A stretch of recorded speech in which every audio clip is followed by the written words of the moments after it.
Next, thousands of families and businesses in Leicester could be affected by the latest coronavirus travel ban. This afternoon, India has been added to the so-called red list because of a deadly second wave there. Well, our social affairs correspondent Jeremy Ball is here. So, Jeremy, why are things getting so much worse in India?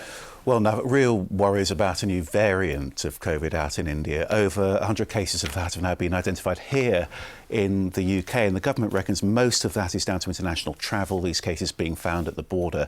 And they're so worried about this because the new strain is spreading rapidly out in India, prompting fears that it might be more infectious or more resistant to vaccines. And of course, these new restrictions could affect a lot of people back in Leicester, where there are tens of thousands of families with relatives out in India. And what about businesses in Leicester? Well, we've spoken this evening to the boss of one Leicester construction company who was hoping to set up a factory out in India.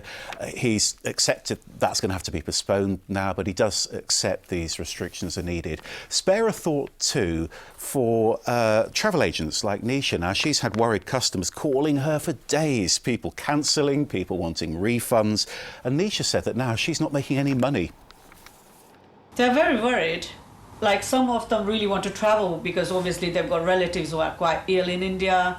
Some of them got elderly parents, and because of this situation, they are on their own. So obviously the son or the daughter, they want to travel and go and look after them. So how exactly are these new restrictions going to work then? Well, first of all, if you're coming back from India, you're going to need to quarantine in a hotel for 10 days. People without British or Irish passports won't be allowed to come here from India at all. And here's the Shadow Health Secretary, who's a local Leicester MP.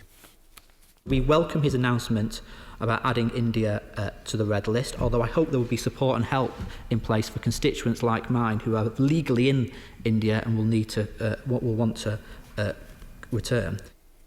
And those red list restrictions now have come into force at 4 o'clock on Friday morning. OK, Jeremy, thank you.